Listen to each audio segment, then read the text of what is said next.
Good evening, and thank you for coming. My name is James, and I'm the Humane Educator for the Animal Rights Foundation of Florida.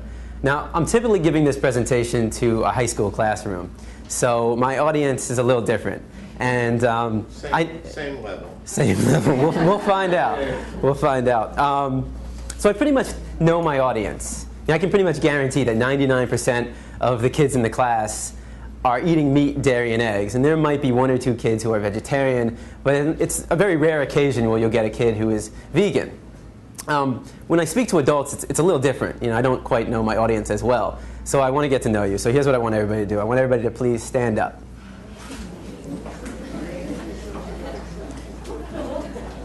All right. Now, if you are vegan, meaning you choose not to eat any meat of the animal, no flesh of the animal, no cows, no chickens, no pigs, no turkey, and no fish, all right, surprise, surprise, a fish is not a vegetable, no dairy, no cow's milk, no cow cheese, no cow butter, no cow ice cream, and no eggs, please have a seat. So if you are vegan, please have a seat. Okay. Now, for the rest of you, you'll have to remain standing for the rest of the presentation. All right, now everybody have a seat. There's another benefit of talking to high school kids, and that's they're not afraid to participate in the presentation. They'll say whatever is on their mind, whether I like it or not. But with adults, it's a little bit harder. It's like pulling teeth. Now, this presentation is designed to be interactive, meaning I want you to actually participate. I want you to engage. I mean, think about the presentation. It's like a Rorschach test. Right? I show you a picture, and you tell me what you see. All right. So the maturity level is the same as high school students. It's a mushroom, people. All right. How many of you have ever seen the movie The Matrix? All right, so maybe more than half of us. All right, for those who haven't seen the movie The Matrix, there's a scene in the very beginning of the film where the main character is presented with two pills, one blue and one red, and he has to make a choice. If he chooses the blue pill, he'll fall asleep, and when he wakes up, everything will be exactly the way it's always been. If he chooses the red pill, he'll finally learn the truth. And I'm here today to give you that red pill. But let me make this very clear to you. I'm not here to tell you what to do. I'm not here to tell you how to think, how to feel, and I'm certainly not here to tell you what to eat. I'm simply here to provide you with information. Now, what you do with that information is solely up to you. So, what does the matrix look like? Let me show you.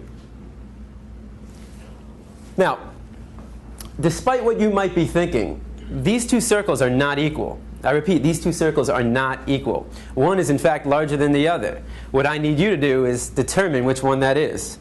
So, please raise your hand if you believe the blue circle is larger than the red. All right. Please raise your hand if you believe the red circle is larger than the blue. All right, very good. Now, before I said anything about these two circles, what was your first instinct?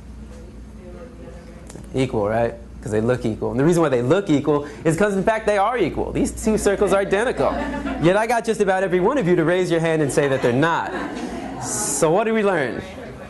That you can be manipulated like that to believe in something that goes against your natural instinct. Just imagine as a child you're taught that the blue circle is larger than the red. If you say it enough times, you convince yourself that's the truth. If you're told the lie enough times, it becomes part of your reality.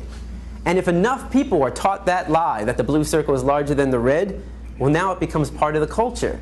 And if that culture then passes that misinformation along to the next generation, well, now it becomes tradition.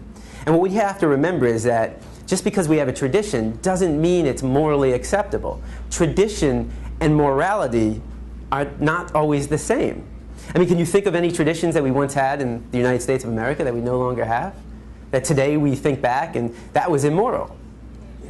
Slavery, right? Less than 200 years ago. And that was a tradition. So the traditions we have today doesn't necessarily mean they're morally acceptable. And as we evolve as a culture, so do our traditions.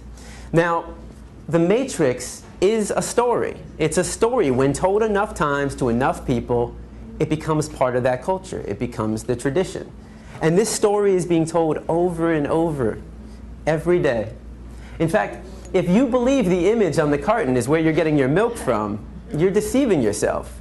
This is a fantasy. It only exists in your head. It's a blue pill fed to you by the industry to get you to buy their product. This is the matrix, the lie we tell ourselves about where our food is coming from. The reality is far more disturbing. 90 to 95% of the milk, the meat, and the eggs that we consume in the United States are coming from these conditions. Now, this is called factory farming. This is where you take thousands of hens, pigs, and cows, and you confine them into warehouses. In fact, every year in the United States, 10 billion, right? 10 billion cows, pigs, and chickens are being slaughtered for food. So what that works out to be is that every second in the United States, 300 animals are killed, just like that. So 300, 600, 900, 1,200. By the time I'm done talking today, there'll be over 1 million animals that have been slaughtered.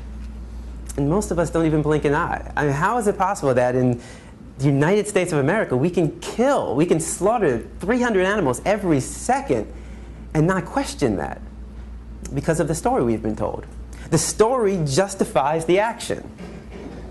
If you say it enough times, you actually convince yourself that's the truth. How many of you were taught as a child you need to eat meat to get protein? I mean, I know I was. How many of you were taught you need to drink cow's milk to get strong bones? Not dog milk, not chimpanzee milk, not elephant milk, not rhino milk, not hippo milk, not tiger milk, not lion milk, not giraffe milk, not elephant milk. Did I say that already? I think you get the point. Not even our own mother's milk, but we need to drink cow's milk to get strong bones. The absurdity of drinking the milk from any other species and any other being besides our own mother, when it's said enough times, loses its absurdness. So all we're going to do today is find out if the matrix is telling the truth. Now, the first thing we've been taught is that our diet is natural. You know, we eat meat, dairy, and eggs, so therefore it must be natural. So let's find out. Now, you have two images on the wall. All right, again, remember the Rorschach test. You have two images on the wall. I want you to tell me all the thoughts that come to mind when you see the image on the left. And don't be afraid to scream out. Nobody's going to get sent to the principal. What do you see? Fresh, yum, sweet, right? If I came into the room with a basket of strawberries that looked just like that, organic, and I put him on the chair right here, now what would be your thoughts? Okay, same thoughts. What would you think if one of us got up and started chewing on the strawberries? Maybe we'd want to join in. If I come into the room with a basket of strawberries, how many of your mouth starts to salivate? Your mouth starts to water? If I take a strawberry and I put it under your nose, what do you smell? If I take a knife and I slice that strawberry in half and put that under your nose, now what do you smell? Notice how all the sensations remain the same. You see a strawberry and it looks like a strawberry. You smell a strawberry and it smells like a strawberry. And you take a bite out of a strawberry and surprise, surprise, it tastes like a strawberry. Banana? Exactly, it's a strawberry. But what thoughts come to mind when you see the image on the right? Cute. It's kind of a rigged audience. You're in a vegan restaurant. But you know, when I go to a classroom, you know, half the response, you'll get half the kids who say, "Oh, cute, animal, pig, Wilbur, babe." So half the class will see an animal, and the other half of the class will see bacon, sausage, ham, pig, sweet pork, and hot dog. They'll see a food. It's one or the other. You're either seeing an animal or you're seeing food. Now, what would happen if I took one of the pigs living, brought him into the room right here, and put him right in front of you? Does that change it? Now what do we see? And I mean, what would we think if one of us got up and started chewing on the pig? Not very normal. If I come into the room with a pig under my arm, how many of your mouth starts to salivate? Right? If I take a pig and I put it under your nose, what do you smell? You smell a pig. Just like if I took a dog and put it under your nose, you smell a dog. A cat, you smell a cat. If I took a knife and I sliced that pig in half and put that under your nose, now what do you smell? You smell the stench of death. You smell a rotting corpse, bacteria, decomposing flesh. You see, there's a process involved, and I'm here today to show you that process of how you convert this animal into this product. Why should it be kept a secret? Why should we not know what we're participating in and what we're putting in our body? Now, let's make the situation slightly more realistic. If I were to put a pig on this side of the room living and a butcher's knife on the side of that room, I mean, how many people would be willing to pick up the knife and take the life of that animal? It's very rare, right? And if somebody did that, that's all right, but how many people in this room would try to stop that person from doing that, right? Would we try that? Of course. That's compassion. I mean, that is the greatest quality in the human race. There's no other species on this planet that has that level of compassion to extend to all living beings. But if you would stop somebody from killing a pig in front of you, and then go home and have this for breakfast, well, that's called hypocrisy. You know, just because it comes in a nice, neat package all dressed up in your supermarket, just because you didn't take the knife and shove it through their jugular, just because you didn't get blood on your clothes, and just because you didn't hear their screams doesn't mean you didn't participate in the killing. Every time we buy this product, we are supporting somebody else doing what we ourselves wouldn't want to do, what we ourselves wouldn't want to see, and what we ourselves wouldn't want to hear. Now, if you still see bacon sauce in the hand when I bring a pig into the room, what happens when I change it to, oh, one sec. I'm supposed to like not, there we go. All right. Oh, right. It's the common response. Now, I've never heard anybody say yum. Nobody ever sees dog feet, hot dog. So why not? Why don't we see a food? Well, we've been accustomed to view this animal as our pet. I mean, how many of you have a dog or a cat, right? How many of you have a pig? Not so much.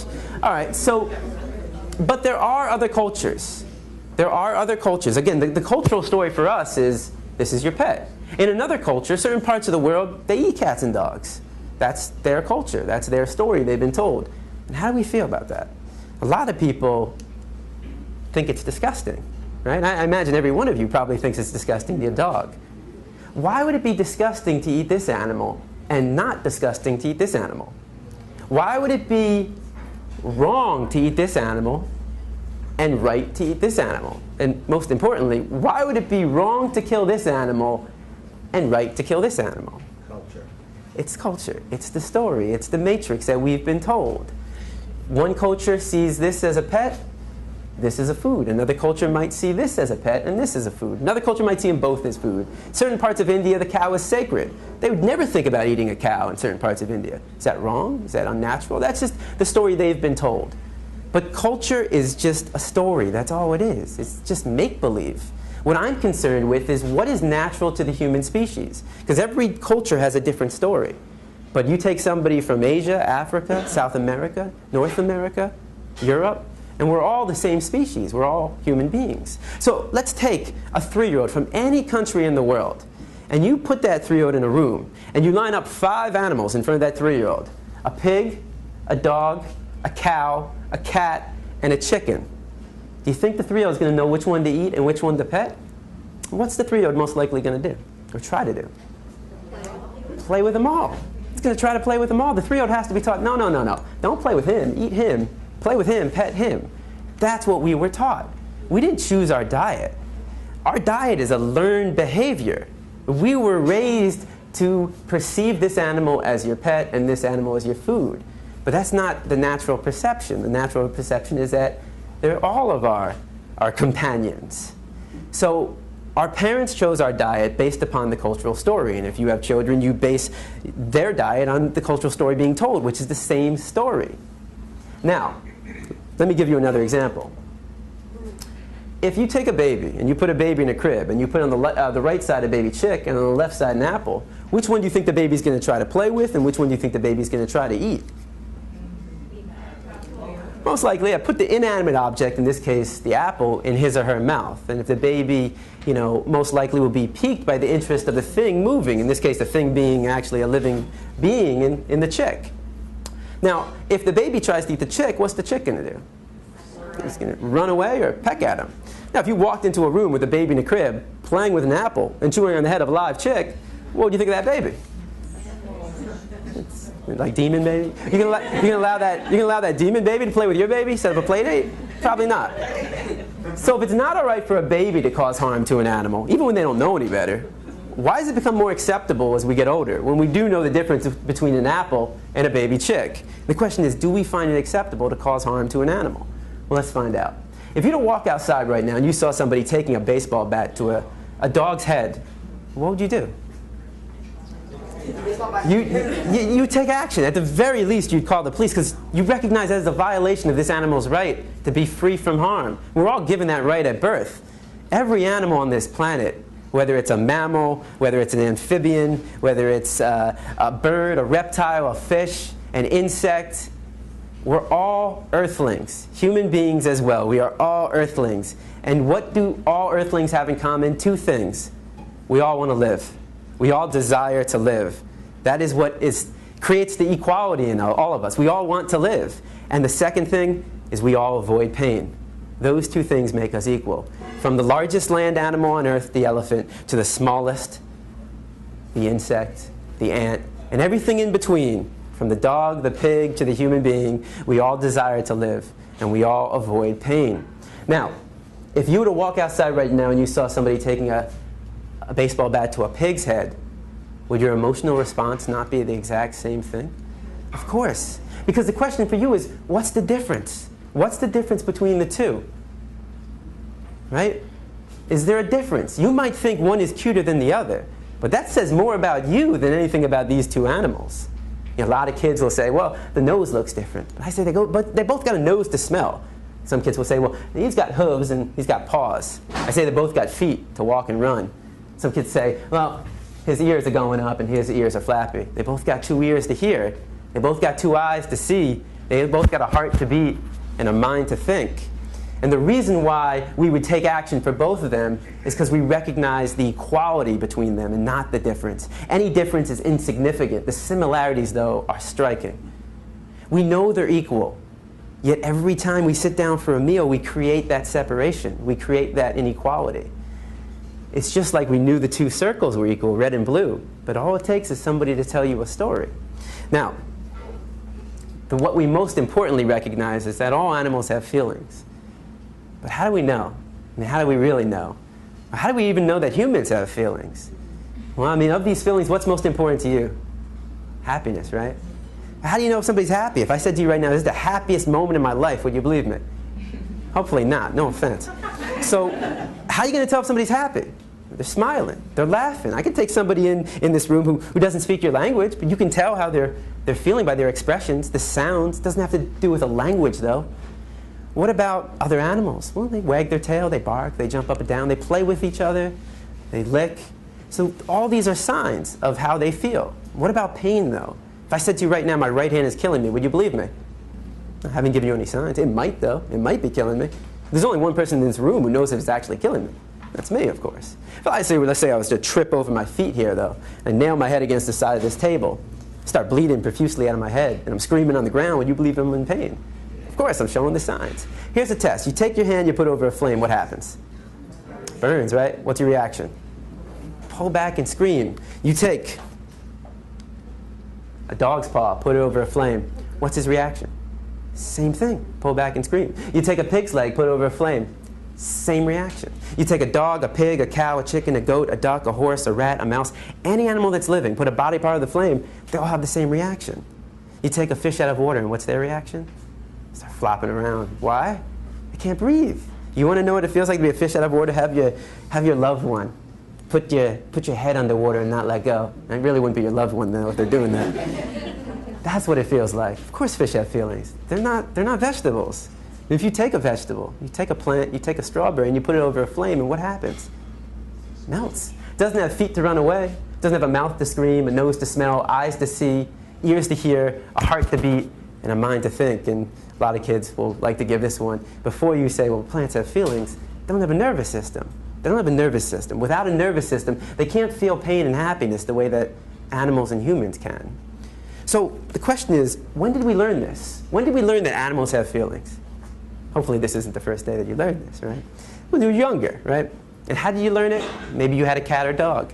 All you have to do is go outside and just experience any of the animals outside. And if they run from you, it means they're scared. If they come up to you, you probably have food or something and they want it. So we understand this through the experiences we have. In fact, think about the books that were read to you as a child, the songs you listened to, and how about the movies? Now think about the movies we show to our kids. What do all these movies have in common? What are they about? What kind of animals? Farmed animals. Even fish are being farmed. You have pigs, chickens, cows, and fish. These are all the animals we eat. What's the common theme in these movies? They're running. Yeah, they're being saved. No animal wants to die. No animal wants to be dinner on your plate.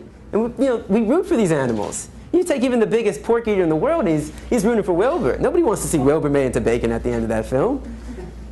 Chicken Run. We root for the chickens. Now, I guarantee there are 1,000 people, watching Chicken Run. Go, chickens, go. While eating a KFC bucket of chicken wings. Because they're not making that connection. Babe. How many kids watch the movie Babe, fall in love with Babe, and then go home and are fed Babe unknowingly by their parents. So we're teaching kids to love these animals but eat them too. And this is the closest thing you'll come to see their reality in the Matrix, in the story we've told ourselves. And most of the times, unfortunately, the closest thing we'll come to is in cartoon form. And what is it, by Pixar and Disney, nonetheless. But today we step outside the Matrix, and generally speaking, when I go into a high school classroom, I show Meet Your Meat. If you haven't seen this video, if you still are eating meat, dairy, eggs, fish, take a look at meat.org, meat.org, and you can see the conditions that these animals live in. Now, I'm not going to show you that. Every time I show it to adults, they just leave. They don't come back. So I'm going to show you a 3-minute video, again, by the same people that put on the first video, Farm Sanctuary.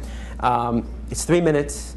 If you don't want to watch it, you don't have to. But this is where 90 to 95% of the meat, dairy, and eggs that we're consuming in the United States are coming from. And I mean, really, if you have a problem watching it, but you don't have a problem eating it, you know, why the disconnect there? But this isn't just about animal rights. This is also a health issue, and that's the second part of the presentation we'll talk about after the video. The question is, do these animals look healthy? Do the conditions they're living in look healthy? Because if the animals don't look healthy to you, why would you want to put a sick animal into your body? One last thing before I show the video. A lot of people say, well, what about milk? There doesn't seem to be any harm in raising cows for milk. Notice the very first scene in this video of the dairy cows, and you're going to actually see a cow giving birth, and notice what happens to her calf, and notice her response.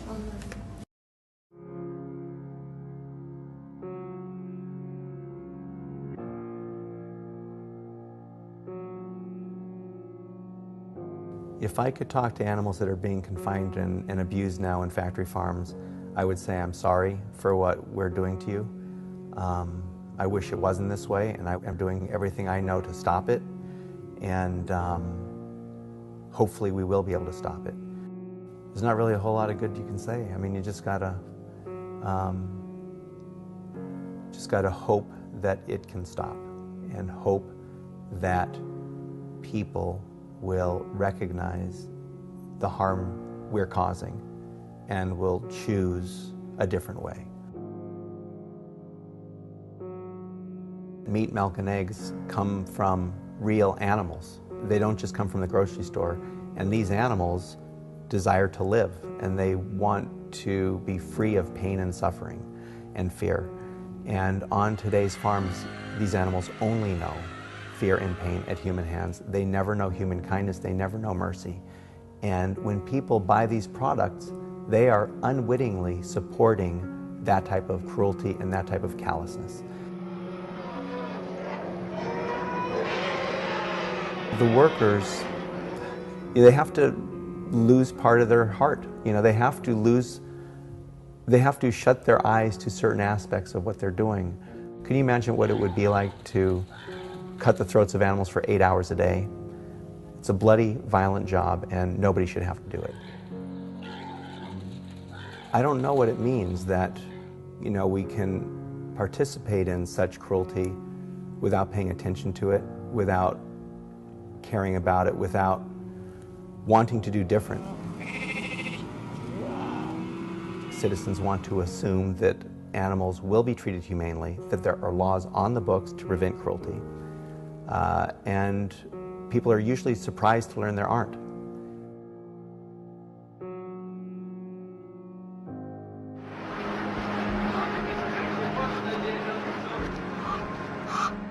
If people looked at what was happening, they'd be appalled.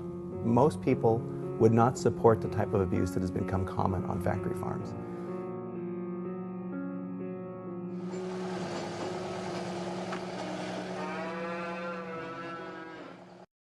The common response is, why is this happening? And there's a very simple explanation for why it does happen. If you were to walk outside right now, if you walk down US 1 and you walk further down, let's say you came to a restaurant that just opened up, right? They were serving cats and dogs. That was their main item on the menu. How many of you would be out there right now protesting? I guarantee, before the day would be over, you would have that place shut down, right? Walk down the street, a few blocks down, you'll come to a steakhouse. I don't see anybody protesting. I don't see that place being shut down. Why? Because Because we've been taught to perceive this animal to be different from this animal. And veganism is simply changing your perception. That's it. That's all it is. You just change your perception. We don't have to participate in this. This is not necessary. A lot of people will say to me, well, what about, if we just created better conditions? What I'm saying to you is it's not necessary to kill an animal. You don't have to kill animals. We don't have to drink their milk. We don't have to eat their eggs. It's just not necessary. I mean, people talk about humane slaughter. How do you slaughter something humanely? I mean, is that like where you rub their belly, give them some milk and cookies, and you chop their head off? If I did that to one of you, would everybody be like, well, at least you died humanely? You can't do anything violent humanely. I mean, if I were to, could I humanely rob you? Humanely rape you? What does humane theft look like? Is that where I come up to you and I say, hey, I need you to do me a favor. I need you to come up here and take your wallet, put it on the table right here. Take all the credit cards, cash, everything, put it on the table right there. Pretty please, with a cherry on top. Would that be humane theft? I mean, would everybody be like, hey, if I'm going to get robbed, I want him to do it? He's pretty nice about it. Of course not. Nobody wants to be robbed. Nobody wants to be killed. Nobody wants to be raped. It's not necessary. Think about it this way. How many of you do not own a fur coat? Raise your hand if you don't own a fur coat. Yeah, that's what I thought. Why? Why don't you own a fur coat? Because it's cruel and unnecessary. Because it's cruel and unnecessary. What about if I said to you, you know what? We're going to take some minks, all right? We're going to raise them for, fur coat. We're going to raise them, but we're going to give them a lot of room. We're going to cage free range, organic food. They're going to live like kings and queens. Until we kill them, of course. After a few weeks, a few months, they won't live to their natural age. But we're going to create humane fur. Would that be acceptable? Would you go out and buy a fur coat? No, because it's not necessary. A fur coat is not necessary, especially here in Florida, but it's not necessary anywhere. You don't need a fur coat to survive. You don't need to eat animals to survive. It's not necessary. It's just sugarcoating something, humane slaughter. So let's take a look at what we are participating in. This is a battery cage, all right? It's literally the size of a milk crate, just like this. You take 4 to 6 hens, you put them in a crate this size, and you burn their beaks off. Why? Because in these conditions, they become aggressive. It'd be like if I took everybody in the first and second row, put you in that corner, and sealed it off. Kept you there for, 48 hours straight. I guarantee you're not going to remain friends for that long. You want more space. So they're denied the ability to do what's natural to them, spread their wings, forage. So how does the industry solve this problem? Cage free, free range. I mean, that sounds pretty good. Who in this room doesn't want to live free, right? This is a cage-free farm in Virginia. It's just a label. It's just a label. It makes us feel better about what we're participating in, but it means absolutely nothing to the animal. Cage-free simply means you can take 500 hens and put them in this room. According to the industry, that is cage-free. The question is, what is your definition of freedom? Does this apply? Now, even on the old McDonald's farm that we all have stuck in our head, even if you find that magical farm, and good luck finding it, doesn't matter. Because all male chicks born in the egg industry are thrown out. Literally. Why? It seems kind of wasteful. Why throw out the male chicks? They don't fit into the equation. They don't serve any purpose to the industry. So we cage them, we debeak them, we still cage them, call it freedom though. We can still debeak them in these conditions, and we throw out all the male chicks, whether it's cage-free, free-range, or organic. Whoops, that was the wrong way. All so that we can have this. Well, might as well get to know what it is. What is an egg? A lot of people think it's a baby chick. It's not a baby chick. A lot of people think it's a fetus. It's not a fetus. It's not an embryo, which is good. I mean, I don't know why anybody would want to eat a fetus or an embryo in the first place. So what is it? Well, it's an unfertilized egg. That doesn't sound that bad at all. All right. Well, once a month, every woman in this room, or maybe not every woman in this room, sheds, or at some point, sheds an unfertilized egg. What is that called? Period. Congratulations. You're eating a hen period. It's the menstruation cycle discharge of a hen. Now, I'm not going to eat a woman's period, just like, why should I have a hen period? There's no need to eat any period from any living being. It's disgusting, and, we should call it what it is. I mean, if we were just, when we were young, when we were kids, and, our parents said, hey, you want some scrambled hen periods for breakfast? I pass. It's like honey. What is honey? Yeah, it's vomit. It's regurgitated throw up. They throw up for their own cells. They take the nectar, they digest it, and they throw up. And it's for their own cells. They're not producing it for us. We call it honey because who in their right mind would want to buy a product called bee vomit? I mean, you know, you put vomit next to any product in the supermarket, and I guarantee it's not going to sell. Doesn't take a business expert to realize that. All right. What about milk? Well, even your happy cows in California are hooked up to machines. This is the way it is. All right. Now, when does a cow start producing milk? During pregnancy. She starts lactating during pregnancy, right? That's funny. I mean, I've been to a lot of schools, and I'll get even high school teachers who will say, huh, I didn't know that. I just thought there was this magical cow that just produced milk. It's like, okay. All mammals produce milk when they're pregnant. And how does she become pregnant? Well, you know, we like to think they get to have sex, right? At the very least, they get the pleasure of sex. But there's no sex on the farm. The farmer's not going to wait for a cow and a bull to get it on. He's not going to set the mood, light some candles, put on Barry White. It's a business. He's running a business, you know? And the business is not in the welfare of the animal. It's in producing a profit. So how do you get a cow pregnant without a bull? Artificially inseminate them. If you were to artificially inseminate a woman without her consent, what would that be called? Right. I am not saying a woman is a cow, but I am saying rape is rape. I mean, just look up the definition of rape. Exerting your power over another sexually. So what's your definition of another? Does that only apply to women? How about men? How about other beings? Well, now she's pregnant. She gives birth. What happens to her baby? All male calves born in the dairy industry, like if you were here in the beginning, the Saving Billy, all male calves born in the dairy industry are immediately taken away from their mother, chained by the neck to a crate, deprived of their mother's milk, fed an inefficient diet so that their body become anemic, so lack of iron. They will never be able to turn around, will never see the light of day. Every glass of milk supports this industry. And some people say, well, veal is the cruelest industry, or foie gras, where they shove a pipe down a duck's throat. I mean, cruelest industry. How do you put pain in some kind of like, okay, well, it's pretty bad right here, but it's not so bad here. Pain is pain. Suffering is suffering. Don't categorize it. This is all suffering for these animals. Why do they do that to the male calves? Just like the male chicks. They don't fit into the equation. They don't produce the milk. If you're drinking cow's milk, the only reason is because a calf chained to a box isn't. Now, what about the female calves? They too will be taken away from the mother. Why? Why would the female calf that will grow up to be like her mother, which is a constant cycle of impregnation, birth, and milking, why would she be taken away from the mother? Right, and we want the milk. How do you think it makes a cow feel to have her baby torn away from her? Anybody who's a parent, how would you feel if you had your baby torn away from you? All milk, whether it's organic, meaning they don't put in, you know, the hormones and the pesticides, doesn't matter. All milk is stress milk. That's not something you pasteurize out of the milk. It's part of it. It's part of the. It's like it's part of the meat, part of the cheese. It's part of what you're drinking. It's stress. Now, biologically speaking, who was a cow producing milk for? Biologically speaking, It's baby. the baby, not for us. Just like, you know, when your mom was pregnant with you, who was she producing milk for? It was for you. It wasn't your daddy. It wasn't the neighbor. It wasn't the dog or the cat. It was for you. All mammals produce milk for their young. Where do all these animals get their milk from? And when do they stop consuming milk? We're the only species on this planet to take the milk from another animal, and we're the only species on this planet to continue drinking milk after infancy. And if you really don't think it's that weird, because people say, well, you don't eat cheese.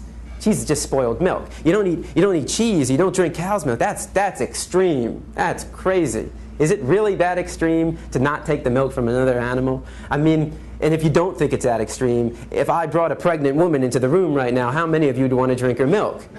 You're not a baby. It is extreme. Now, if cow's milk is meant for a calf, if cow's milk is biologically meant for a calf, why would it be necessary for humans to drink?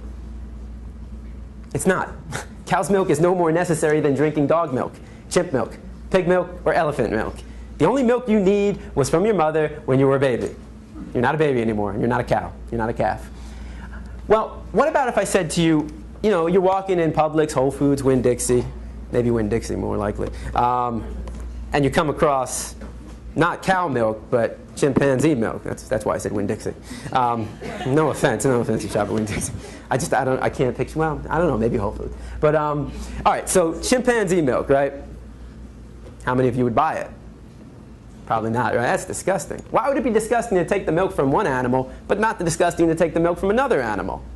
In fact, if you're drinking cow's milk and you find chimpanzee milk, I'd say make the switch. It makes more sense. Why would it make more sense to take the milk of a chimpanzee? Hey, look, if you're going to take the milk from any animal, wouldn't you want to take the milk from an animal that shares 98% of our DNA, 99%? I mean, doesn't that seem to be the logical conclusion? I choose you. That would seem the logical conclusion. What about your dog? If your dog was pregnant right now and I said, I'll pasteurize your dog's milk, would you want to drink it? That's disgusting and that's absurd. It is disgusting and absurd. No more disgusting and absurd than drinking cow's milk, though. In fact, if you have a dog, it actually makes more sense to drink dog milk than cow milk. Why is that? Well, how many of you have a large dog? Okay. How much does your dog weigh? 110. Wow, what kind of dog?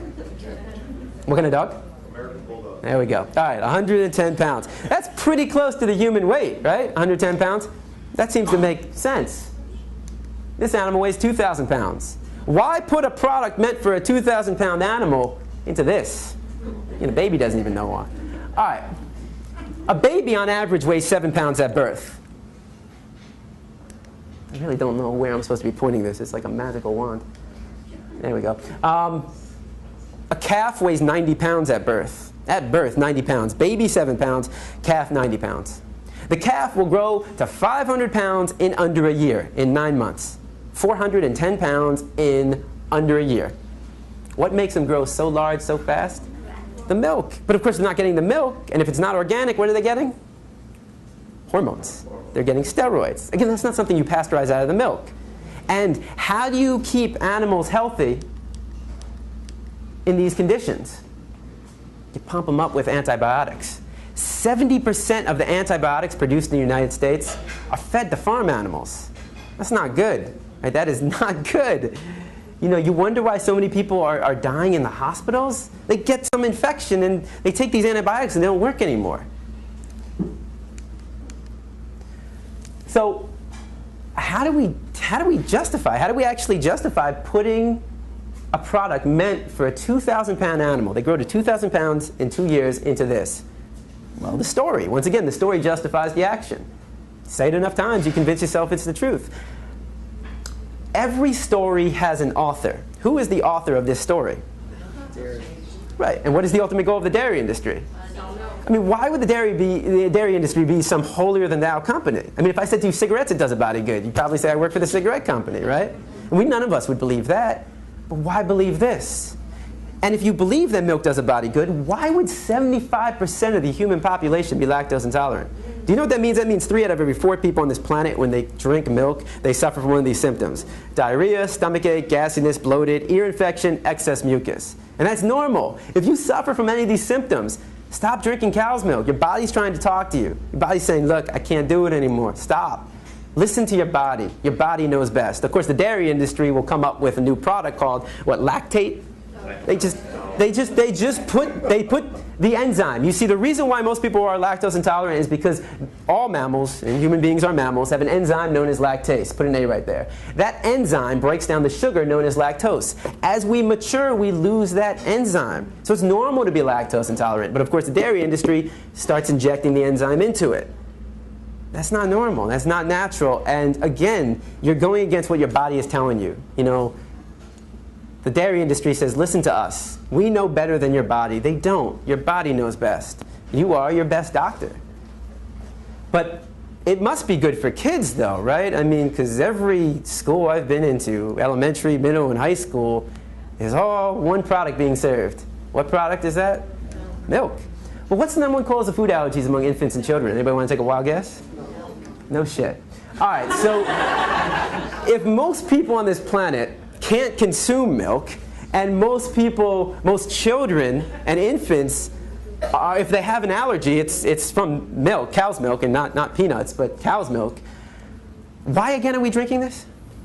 What have we been told? Drink milk, get strong bones. Does a body good. What does a body good?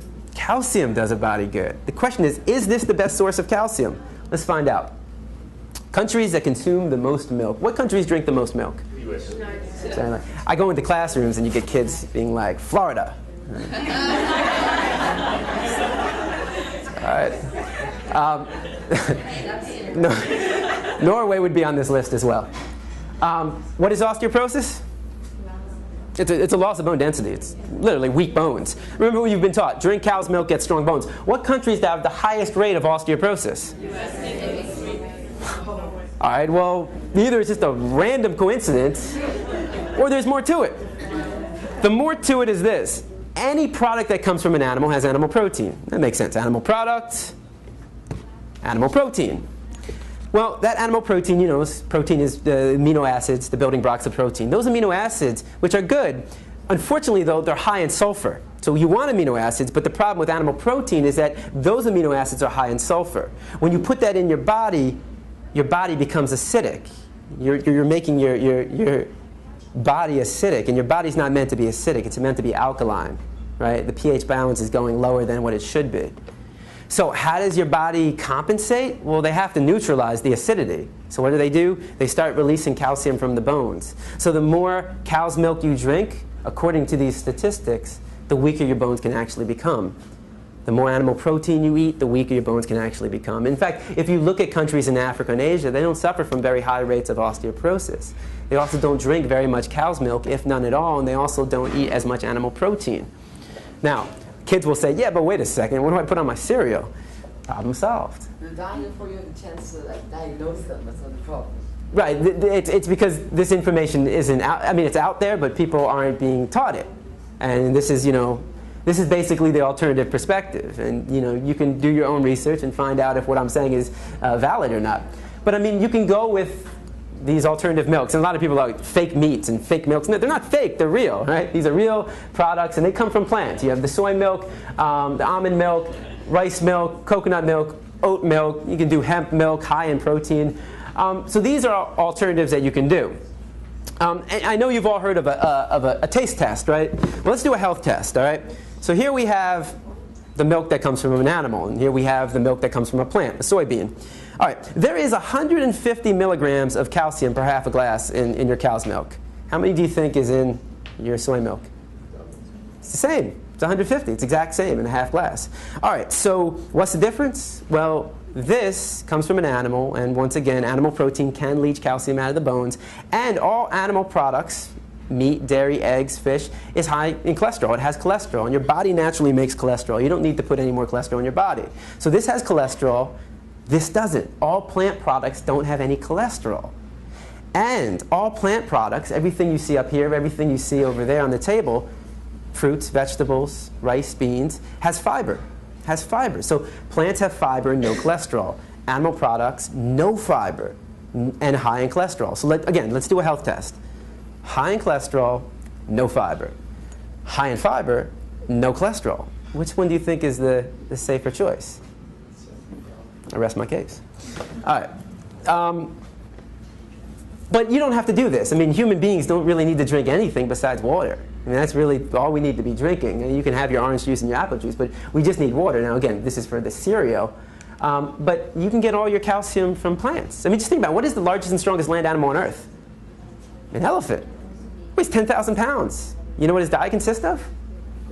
That's it. I don't know if he's eating spinach, but it's his plants. It's plants. You're going to tell an elephant that his bones look a little weak? He needs to be drinking the milk of a cow?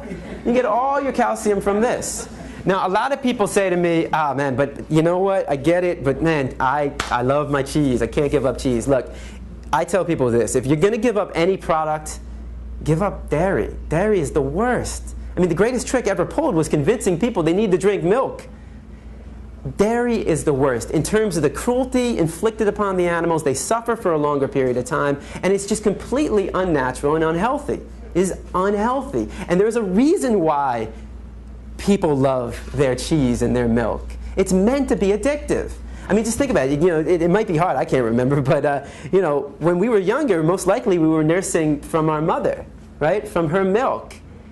It has to be addictive. The child has to want to have more. Why? Because this is the greatest growth spurt in their life. This is the greatest growth spurt that you ever had when you were a baby drinking your mother's milk. Same for all other animals. And as we get older, our parents, including the animal parents, wean their children off of it. So you're supposed to you're supposed to desire it. You're supposed to want it, and then you get weaned off of it. They're selling a product. It's addictive. It's addictive. It has a chemical called casomorphine. When you digest it, that chemical is released. Casomorphine. Morphine. It makes you giddy. It makes you want more. It makes your brain think, eat more, eat more. And your body is saying, I can't digest it properly. So you are addicted. And the first step to what recovery is to acknowledge it. 68% of all diseases in the United States are diet-related. This is a government statistic. What that means is that, especially when I talk to a high school class where my audience is, 99% eating meat, dairy, and eggs, if you don't change your food choices, you might become part of the statistic. I mean, it's what, 3 out of every 5 people. This is a government statistic. In fact, what are the leading causes of death in the United States? What are the top 3? Cancer, heart disease, strokes. Diabetes is number 6. All right? Every 40 seconds, somebody suffers a stroke in the United States. All right? That's the American Stroke Association. The American Heart Association says that every 24 seconds, somebody suffers a heart attack in the United States. And the Institute for Cancer Research says that every day, 3,400 people in the United States are diagnosed with cancer. 3,400 people every day, new people. How many people in this room know somebody or knew somebody who has or had cancer? Raise your hand. Take a look around you. Isn't we find this a little disturbing? I mean, we might be living longer, but we're living longer with diseases that haven't been around, that they're more rampant than they ever have been. In fact, I've been reading that they say that the children today, the young generation today, will die at a younger age than their parents. Meaning that, if your parents live into 75, they might die at 70. And we're just going down. How is that possible? In fact, is the 68% coming from the image on the right or the left? Right. I mean, you ever heard of somebody suffering a heart attack because they ate too many fruits and vegetables? It's unheard of. A key to a healthy diet is a variety of foods and a variety of colors. How much variety do you really see? In fact, why is this causing most of the death and disease? Because despite what we've been told, despite what we've been taught, we look nothing like omnivores, biologically speaking. We don't look anything like carnivores. We look identical, biologically speaking, to our brother from another mother. We look like gorillas. We look like the great apes. We look like the horses, the cows, the giraffes, the elephants, the zebras. How so? Our teeth. Not my teeth, but canines. I love when people say, what about our canines? Really? You really think they're very sharp? I mean, if we had like sharp canines like our cats and dogs, I mean, if you really think you have canine teeth that are sharp, take a look at your cat or dog. I mean, would we be using knives and forks if we had these, right? We have more teeth. Why? We chew our food. Tonight when you're feeding your cat or dog, notice what they do. Limited chewing, mostly swallowing. Our jaw goes like this. We grind our food. Their jaw opens up wide. In fact, if you want to know what humane slaughter looks like, here it is. Look at the animal kingdom. The fastest land animal is the cheetah. It goes 70 miles per hour. Now, a tiger can go about, I think it's about 35, 40 miles per hour. It's pretty quick. Then you have the deer, the antelope, the gazelle. Not as fast, right? So you have carnivores, tiger, cheetah, jaguar, and then you have the deer, antelope, and the gazelle. So herbivores, carnivores. Now, the carnivores are quicker. But what's the difference here? We got, on the right side, all right, I guess it would be your left side, the carnivores are all the track and field stars. Quick sprint, out of breath. They don't have very much endurance. On the left side, or again, the right side for you, this would be the herbivores, which don't have as much speed, but have more endurance. They are the cross-country runners. So what we like to assume, or maybe not we don't like to assume, but logic would say, okay, that the faster animal would always get his prey. But that's not the case. That's not the case because you have track and field versus cross country. So that means that the tiger is only successful in the hunt 20% of the time. That means 8 out of every 10 deer will escape the slaughter. So what kind of deer will the tiger be able to capture? The sick, the weak, the injured, the lost, the old, the young. This animal weeds out the weak. We're not doing anything like that. In fact, if we were meant to be on top of the food chain, don't you think we would have some claws to rip through flesh? I mean, if I brought a pig into the room and asked you to kill the pig with your claws, the pig would probably enjoy it more than anything else. And this is perhaps most important. Your intestines, and Simba will be my representative. Small intestines, large intestines, also known as the colon, small and large. Now, your intestines combined, large and small, make up 10 times your body size, your body being your mouth, your anus, which is about 3 feet. And then multiply that by 10, and you have 30 feet of intestines in your stomach. And it's, from this wall through that door. 30 feet of intestines in your stomach. Carnivores, omnivores, it's about 3 to 6 times their body length. So let's say that Simba, it would be about, anywhere from 15 to 20 feet. 30 feet, 15 feet. Whose food gets traveled out quicker? Simba's, which is good, because you can call it bacon as much as you want, but once it's in your body, it's no longer bacon. It's decomposing flesh. It's bacteria. And it builds up, and they have, by the way, 10 times the amount of hydrochloric acid to break it down. So we don't even have the pH balance and the enzymes to break it down properly. So what happens? It leads to clogged arteries, which leads to heart disease, heart attacks, strokes, diabetes, high blood pressure, high cholesterol, and obesity. You ever heard of a tiger suffering from high blood pressure, high cholesterol, strokes, obesity? You know why these animals don't suffer from these diseases? Because they eat what's natural to their anatomy. When it comes to diet, we are the dumbest species on this planet. What do these two things have in common? Mercury. Mercury. In fact, there's a warning label. There's a warning label on fish. I don't know if you've ever seen it. You know what it says? Certain people should consume it, men or women. Pregnant women. All right. Hopefully it's not a pregnant man. All right. Pregnant nursing women, women who may become pregnant, young children should not eat the following fish, including tuna, because nearly all fish and seafood contain some amount of mercury, chemicals known to cause cancer, birth defects, and reproductive harm. What else does the government tell women not to consume when they're pregnant? Alcohol, cigarettes, and drugs. So basically, government's saying, hey, look, if you're thinking about becoming pregnant, lay off the drugs for a little bit and stop eating fish. If it can do that much harm to a woman, why would anybody want to consume it? And I mean, do I really need to, say, at this point, do any one of us want to touch any food that comes from the sea? All you got to do is turn on the news, open up a newspaper, and what do you see? Oil spill. Why? Why would you want to put this? I mean, here's how it works. You take a small fish in the Gulf right now, right? Very, very small fish. That small fish is inevitably going to swallow some oil. It's going to swim further out, maybe miles away from the spill, and will get eaten by a larger fish. And then that larger fish is now contaminated and will swim out even further. And that larger fish will then get eaten by even larger fish. Now that even larger fish is contaminated with oil. And then we catch that even larger fish, and then we eat it. Cooking the animal is not going to get rid of the oil. It becomes part of the meat. So why do we consume it, though? Why do we consume, this flesh of an animal? What have we been told? You need to eat meat to get protein. Protein, right? But how many grams of protein are we supposed to get? Does anybody know? 5 to 1 kilogram by the weight. Okay, in terms of grams per day? It'd be about, World Health Organization says 40 to 50, about that. 40 would be for the average female adult, 50 would be for the average male adult. But it's funny how we don't tell that to kids. I mean, I only learned this recently myself, too. I mean, going through my whole life and never really bothering to find out, and nobody ever bothered to tell me. It's like, saying, here, have the keys to my car, go, pick up some stuff for me, go get my groceries. But I didn't teach you how to drive the car. Teaching kids, you got to eat it, but not teaching them how or how much. Now, again, let me show you how easy it is to get protein, all right, especially here in the United States. All right, your standard American diet for breakfast, you got your bacon, you got your cow's milk, and you got your hen periods. All right, how many slices of bacon would you want? Now, I know you might not eat bacon now, but how many slices do you remember as a kid, maybe? Maybe 2? Okay, each slice has 5 grams, 2 times 5. All right, how many eggs would you want? 2. Each egg has 6 grams.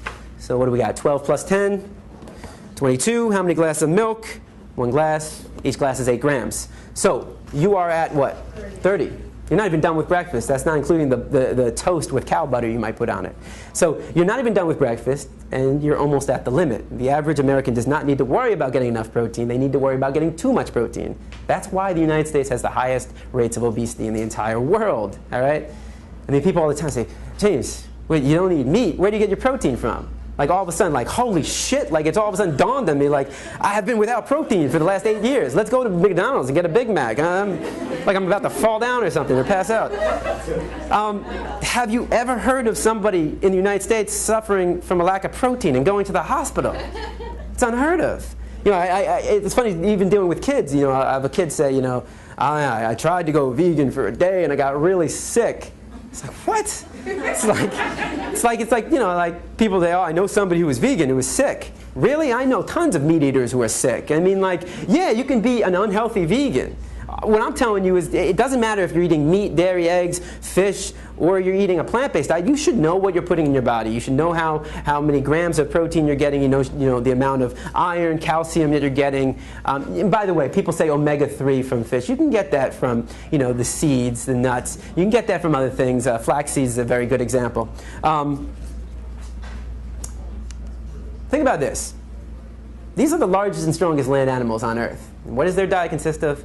Plants. You're in good company if you're only eating plants. And what's so ironic about this is that the largest and strongest land animals, not only do they not just eat a plant-based diet, they also live the longest. I mean, this animal can live to 70 years. They can live to about 50 to 60 years. The gorilla about 50 years in the wild. And their diet consists of nothing but plants. I mean, you're going to tell any of them they're missing out in protein? I mean, this animal has 10 times the upper body strength of the average male adult. And where is he getting all his protein from? From this. His diet consists of roots, shoots, bamboo, and banana. He's getting all his calcium, all his iron, all his vitamins, all his minerals, the amino acids from this. You get everything. Everything. Here's the new food pyramid, all right? There's two things. Your body is like a machine, okay? Think of your body as a machine. You have to put the proper fuels in it to get it to work properly. If you don't put the proper fuels, it ain't going to work. And if you put fuels that aren't as good quality as others, that will lead to heart disease, cancers, strokes, diabetes, obesity, high blood pressure, high cholesterol. It's like if you take a Porsche and you fill it up with diesel, what happens? You just screwed your car up, right? And I guarantee, what are people going to say to you when you say, hey man, I put diesel in my car today? You know what they're going to say to you? I guarantee they're going to say, what the fuck is wrong with you? No offense. When somebody puts a hamburger in their mouth, nobody's saying, what the fuck is wrong with you? Stop. Stop. All right? You get everything. All right? I know I said think of your body as a machine. Now think of your body as a house. I love analogies. Think of your body as a house, right? To build a house, you got to start with a foundation. You can't start with the roof. Here's the foundation. This is the foundation. This is where all of it starts. The fruits and vegetables.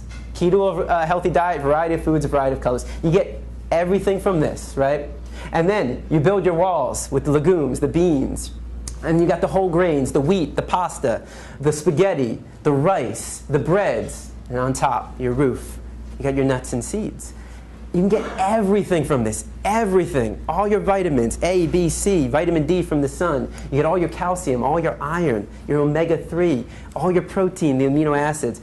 Everything from this, everything. Now I know I'm a skinny white dude with glasses telling you get enough protein, but these guys aren't skinny. Only one of them's white. So as you can see, these guys, their diet consists of no meat, no dairy, no eggs, no fish. There might be some variations. Tony Gonzalez, he might be eating fish. Don't hold me to it. But I know Prince Fielder, who is your 2009 home run derby king, no meat, no dairy, no eggs, no fish. Mac Danzig, who fights in The Ultimate Fighter, he's season 1 champion, UFC fighter, no meat, no dairy, no eggs, no fish. So you can still excel at your sports. You can still gain muscle mass on a plant-based diet. Again, just remember the gorilla. So what do they eat? Instead of dairy, everything a meat eater, a dairy eater, an egg eater eats, I eat as well. It just comes in plant form. No cruelty involved, no cholesterol, high in fiber. And these are all the processed food. This is the transition food. This is where you go when you go from eating meat, and you're making that switch. Instead of poultry, instead of beef, garden burger, veggie burger. Right here, what you see up here, this is one of the best items on the market. And again, not like the healthiest food in the world, but certainly better than your meat. This is called the riblets. I want you to try. If you haven't tried this, go to Publix, Whole Foods. You can get all this food at Publix and Whole Foods. And it's really amazing. If you try it out on your family, you don't tell them it's meat. I'd love to see the response they give. It really is good stuff. And remember, all meat, dairy, and egg products go through a process. All right, it doesn't just magically form. In this case, the process involves killing, cooking, pasteurization, refrigeration, freezing, and we cannot forget the all-important seasoning. I mean, I remember going to McDonald's as a child, and I didn't just get a slab of meat. That slab of meat had herbs and spices put into it, was put on a grill, cooked, and then it came to me with a bun, lettuce, tomatoes, ketchup, mustard, and onions, and a pickle. What are all those things made out of? Plants. We put condiments, spices, and herbs on the meat to make it taste better. In fact, what would meat be without plants? Just be a dead animal. Be a carcass on your plate. It would be no different from roadkill. So the word of the day is vegan. And a vegan is somebody who chooses not to eat any meat, dairy, eggs, or fish. And again, how is this extreme? How is it extreme not to be drinking the milk of any other species? How is it extreme not to be eating hen periods? How is it extreme to not be participating in a system that unnecessarily kills animals? A lot of kids say, man, even after all this, they're still like, what do I eat as a vegan? Now, all these products are vegan. There's no meat, no dairy, no eggs, but this is all crap. This is unhealthy. This is the junk food vegan. And you know, kids get all excited. All right, I'm going vegan. I eat just nothing but... It's like, God only knows what they're telling the parents. You know, if your diet consists of nothing but Oreos, Skittles, Airheads, Fritos, Sour Patch Kids, and Big League Chew, you're gonna die. This is unhealthy. I don't know if kids hear that, but you know, all right, I'm gonna live. On a healthier note, you know, you have your scrambled eggs, I have my scrambled tofu. Pancakes, you don't have to use cow milk, use soy milk, oat milk, rice milk, almond milk, coconut milk, hemp milk, fruits and vegetables. Spaghetti, pasta, refried beans. You even have vegan sour cream, guacamole, comes from the avocado. Soy cheese, rice cheese. They even have this magical cheese I'll get to in a sec. Veggie burger, veggie dog. Cupcakes, they have egg replacers. I think I'm going to have them up here. So you can replace the eggs with bananas, applesauce even. You can use soy milk, oat milk, more flour, water. Coconut milk ice cream, one of the best ice creams in the world. Again, not healthy, but you know, healthier than cow milk ice cream. You know, I've always said to people, hey man, if you can put a man or a woman on the moon, how hard is it to make a cheese that doesn't come from a cow or a goat? Like, how hard is it to make a vegan cheese? Well, they heard me. This is called Daya cheese, actually. And its great thing is no soy, no rice. It's actually made out of tapioca and arrowroot flour. I know that's not making your mouth water, but man, it is good. Here's another example of where you can get your protein from. This is a vegan sausage. It's about that big. It's the size of this remote. And there's 4 in a package. Each one of these has 29 grams of protein. And again, the healthiest food you can eat is the whole foods. I don't mean the supermarket. I mean the fruits, the vegetables, the rice, the beans. You know, stuff that's fresh. That's not processed. The last thing I do want to show you is another video. This is a happier video, and this is the whole idea of change in perception. I know I'm keeping you here, Jesus, longer than you probably wanted, but this is a really beautiful story, and I hope you enjoy it.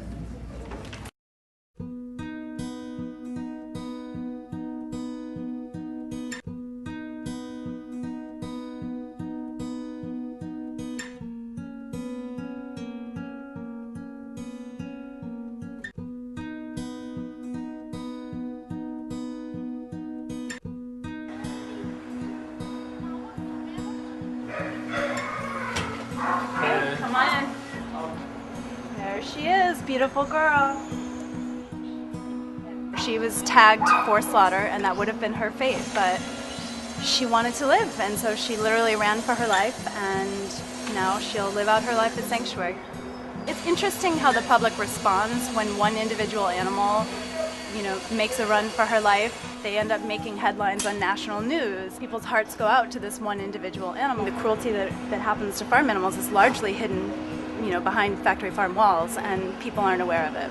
When you look in her eyes, everyone wants the best for her once they get to know her. And when people are able to identify with an individual and look her in the eye and see that she's a living, feeling being who has a will to live, then people care. I've been working here with animal care and control for almost 9 years. This morning was really astonishing to me. All of a sudden, it dawned on me, this sweet, innocent cow running away from being slaughtered. And I never even thought about it before, that something is actually being slaughtered, and it's my ground beef, and it's my dog on steak, and stuff like that, and we've been eating this for years. I never pictured that face on that, and it hurt. I can't do that. I can't. So now, we're gonna work on not eating me and my entire family. Because I'm realizing that this is a life that was saved today. And with my family, we'll be saving a couple more. Thank you. She looks like she's about a year old. Absolutely beautiful Hereford. And those, unfortunately, are cows that they use for meat. She's most likely at a live market. And because they have a very strong will to live, like any living creature, she got loose. She had a will to live, and she did it. Hello. And where she's going now, she's going to have like cows of her own breed even. She's going to be so happy. When the trailer arrives, yes, the cows in the herd will moo. Yeah, they will move move in a big line. Everybody lines up. They will start mooing to her to comfort her and to tell her that they're there, and she will moo back. Any animal, any creature has a strong will to live. She's an ambassador for all animals who are still suffering in slaughterhouses and on farms and who don't have such a lucky outcome. People love a happy ending, and it's happy.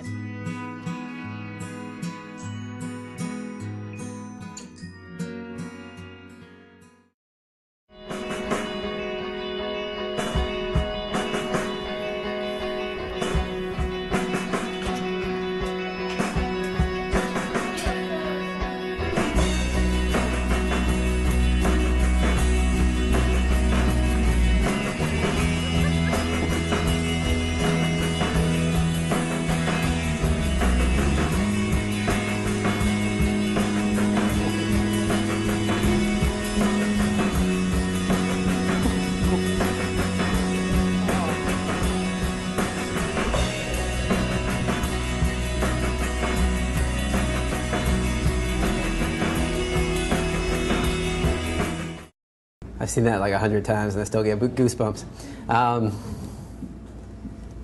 It's simple, you know. It's unnecessary. It doesn't have to be this way. You change your perception, you change the story. That's all it is. It's just the changing of the story. And you know, we can't wait for other people to do it. We have to do it ourselves. Every animal wants to live. Every animal wants to live, and no animal wants to experience pain. If you guys want more information, you can always email me at james@arf.org. You can visit our website for all of this information, arff.org. We're giving these presentations throughout the year. This is obviously every last Sunday of the month. I give these presentations here at Sublime, 5:30 to 6:30. I know we're gone over. But also, we go to juvenile detention centers, we go to high schools. We do many different presentations on different subjects as well. Right now I'm spending most of my time in camps. It's been very nice not to have to say, if you can hear my voice, clap once. Don't put that in your mouth or your ear. So yeah, if you want more information about what we do, all these presentations are free. They're all free. We give them free. So if you're interested in having a presentation at your school, if you're a teacher, at some community event that you might be running, we do everything. You know, it doesn't matter what it is. You know, birthday party, bar mitzvah, bat mitzvah, circumcision. Maybe not the circumcision. All right. Also, I do want to say there's a lot of information out there. We have starter kits. We have Why Vegans, to talk about the ethical aspect of veganism.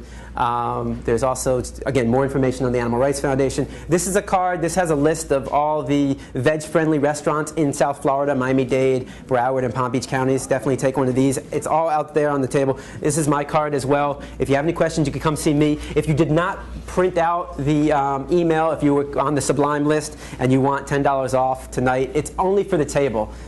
So yeah, I apologize for that, but it's for the table. So not everybody at the table gets it. It's just, or maybe no, you know what? I'm wrong. I'm totally wrong. It's for two.